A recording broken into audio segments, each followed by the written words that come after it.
Hi friends, welcome to మన nursing academy YouTube ఛానల్కి. Friends, ఈరోజు ఎంహెచ్ఎస్ఆర్బి బోర్డు నుంచి ఫార్మసిస్ట్కి సంబంధించి రిజల్ట్స్ అయితే రిలీజ్ అవ్వడం జరిగింది. అయితే ఈ రిజల్ట్స్ అనేది ఆఫ్టర్ నార్మలైజేషన్ తర్వాత వచ్చిన మార్క్స్.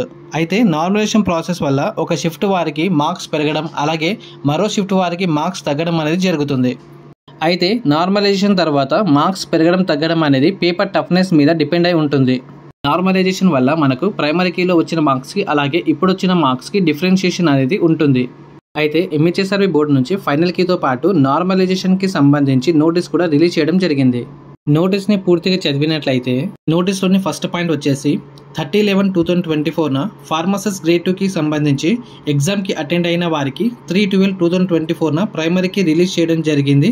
అలాగే 5/12/2024 వరకు ప్రైమరీ కీలో ఏదైనా క్వశ్చన్కి అలాగే ఆన్సర్కి సంబంధించి అబ్జెక్షన్స్ కోరడం జరిగింది అని ఇచ్చారు. సెకండ్ పాయింట్ వచ్చేసి ప్రైమరీ కీలో అబ్జెక్షన్ చేసిన క్వశ్చన్స్ మరియు ఆన్సర్స్ని కీ కమిటీ వాళ్ళు క్లుప్తంగా పరిశీలించిన తర్వాత సెక్షన్ 2కి సంబంధించి క్వశ్చన్ నెంబర్ వచ్చేసి 811427 ఆన్సర్ అనేది ఆప్షన్ 3 నుంచి ఆప్షన్ 1 మరియు ఆప్షన్ 3ని చేంజ్ చేయడం జరిగింది అని ఇచ్చారు. థర్డ్ పాయింట్ వచ్చేసి ఈ మోడిఫికేషన్ తర్వాత ప్రైమరీ కీని ఫైనల్ కీగా పరిగణించడం జరిగింది అని ఇచ్చారు.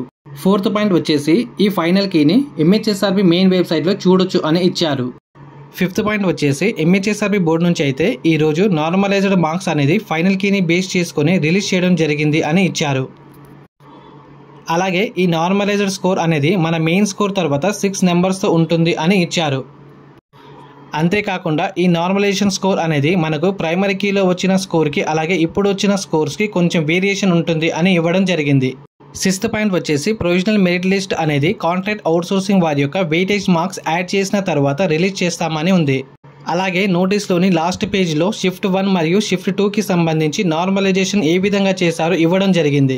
నేను చేసిన సర్వే ప్రకారం ఫార్మసిస్ట్ ఫైనల్కి రిజల్ట్స్లో అంటే నార్మలైజేషన్ తర్వాత వచ్చిన మార్క్స్లో షిఫ్ట్ 1 వారికి మినిమం 1.5 మార్క్స్ అలాగే మ్యాక్సిమం 3 మార్క్స్ పెరగడం జరిగింది.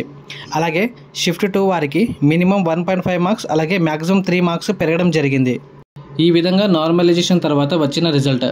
అయితే ఎంహెచ్ఎస్ఆర్బి బోర్డు వాళ్ళు న్యూస్ పేపర్లో ఇచ్చిన ప్రకటన ఆధారంగా ఫార్మసిస్ట్కి సంబంధించి ఫైనల్కి అయితే రిలీజ్ చేయడం జరిగింది. నెక్స్ట్ ప్రాసెస్ వచ్చేసి ప్రొవిజన్ లిస్ట్. ఈ ప్రొవిజన్ లిస్ట్లో ఎగ్జామ్కి అటెండ్ అయిన వారు, అటెండ్ కానివారు, అలాగే అప్లికేషన్ చేసిన వారి యొక్క డీటెయిల్స్, అలాగే కాంట్రాక్ట్ అవుట్సోర్సింగ్లో చేసిన వారి యొక్క వెయిటేజ్ మార్క్స్, అలాగే నార్మలైజ్డ్ మార్క్స్ ఉంటుంది. అయితే ప్రొవిజన్ లిస్ట్ రిలీజ్ అవ్వడానికి ఇంకా సమయం పడుతుంది అని సమాచారం. ఎందుకంటే ఎంహెచ్ఎస్ఆర్బి బోర్డు ద్వారా ముందుగా నిర్వహించిన ల్యాబ్ టెక్నీషియన్కి సంబంధించి ప్రొవిజన్ లిస్ట్ రిలీజ్ అయ్యాక తర్వాత నర్సింగ్ ఆఫీసర్ ఇలా దశల వారీగా ఒక డిపార్ట్మెంట్ తర్వాత మరో డిపార్ట్మెంట్కి సంబంధించి ప్రొవిజన్ లిస్ట్ అయితే రిలీజ్ చేస్తారు అని సమాచారం.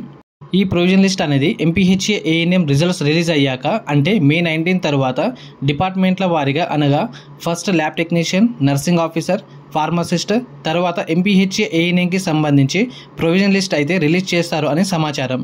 మొత్తానికైతే రిక్రూట్మెంట్ ప్రాసెస్లో ఇప్పటికీ 2 ప్రాసెస్ అయితే కంప్లీట్ అయ్యింది. ఇంకా మిగిలిన ప్రాసెస్ కూడా త్వరలోనే కంప్లీట్ చేస్తారు అని సమాచారం. ఈ వీడియో హెల్ప్ఫుల్గా అనిపించినట్లయితే లైక్ చేసి ఛానల్ని సబ్స్క్రైబ్ చేసుకోండి. అలాగే మీ ఫ్రెండ్స్కి షేర్ చేయండి. ఇలా షేర్ చేయడం వల్ల మన వీడియో వేరే వారికి కూడా చేరుతుంది. ఎంహెచ్ఎస్ఆర్బి బోర్డు నుంచి ఇంకా ఎటువంటి అప్డేట్స్ వచ్చినా కూడా ముందుగా నేను మన నర్సింగ్ అకాడమీ యూట్యూబ్ ఛానల్లో అప్డేట్ ఇస్తాను.